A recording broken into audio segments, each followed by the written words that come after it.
Veseli nas, da je v letošnjo izvedbo študentske futsal lige prijavljenih 15 ekip, kar pomeni, da je liga zapolnjena.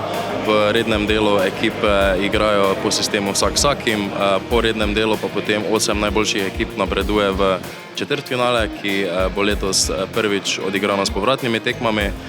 Že danes na prvem krogu smo lahko videli, da so ekipe zelo kakovostne, veliko dobrega futsala se je odigralo. Veseli pa nas tudi dejstvo, da je si ogledalo lepo število gledalcev, tako da vabim tudi vse ostale privržence futsala, da se udeležijo ob torkih študentske futsal lige.